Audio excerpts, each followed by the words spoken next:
Hello student, यहाँ पर आपके लिए हम आपके लिए बहुत ही इंपॉर्टेंट प्रश्न बताने वाले हैं और क्लास 9th का प्रश्न है। यहाँ पर देखिए, और इस प्रश्न को सॉल्व करने के बाद आप ऐसे लीनियर वाले जो जितने भी सवाल हैं उनको कर सकते हो। इसका मेथड सीख जाओगे।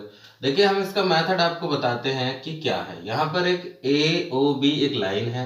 इस हिसाब से यहाँ पर ये इस तरीके से है ओ सी, और यहाँ पर 3x डिग्री है, यहाँ पर 6x डिग्री है। ठीक है, ये जो पूरा यहाँ पर इस तरीके से दिया गया, ये एंगल और ये एंगल, इन दोनों का सम कितना होगा? 180 डिग्री होगा। क्यों? आप देखना, जितने भी इस तरीके से बनते हैं, यानी जितने भी आधे चांद जैसे बन जाएंगे, आधे चांद जैसे मिलकर के एंगल बन जाएगा जब हमारा, तो वो हमेशा 180 डिग्री का कोण बनाएगा। ये बात आप ध्यान रखिए। ठीक है, अगर दोनों एंगलों का आधा चांद जैसा अगर बन जाता है तो अब उसको हम 180 डिग्री कहेंगे। ठीक है, तो इस हिसाब से ये वाला जो एंगल है, यानी angle A O C plus, ठीक है ना, और ये वाला एंगल सी ओ बी या बी ओ सी कह सकते हो, बी ओ सी। ठीक है, बी ओ सी, इनका जो टोटल सम होगा वो 180 डिग्री के बराबर होगा, क्योंकि ये आधा चांद बन रहा है।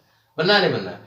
तो अब हम कहेंगे कि एओसी कितना है, तो 3x डिग्री है, तो मैंने 3x डिग्री रख लिया, प्लस बीओसी कितना है, तो बीओसी 6x डिग्री है, तो 6x डिग्री रख लिया, बराबर में 180 डिग्री। ठीक है, क्लियर है? 3x और 6x मिलकर के यहाँ पर हो जाएगा आपके लिए 9x डिग्री, बराबर में 180 डिग्री।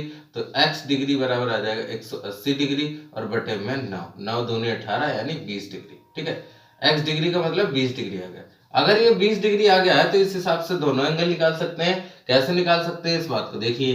देखिए, पहला एंगल हमारा 3x डिग्री है, तो 3 गुणे x का मान हमारे पास आ चुका है 20, तो 20 तिया 60 डिग्री हो गया। क्लियर?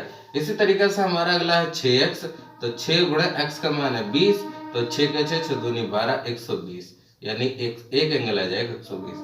तो इस तरीके से यहाँ पर इनके आंसर्स निकाल सकते हैं और बहुत ही इजी है, और ऐसे ही प्रश्न कई बार आते हैं, तो आप इसको सॉल्व कर सकते हैं। Thank you for watching this video.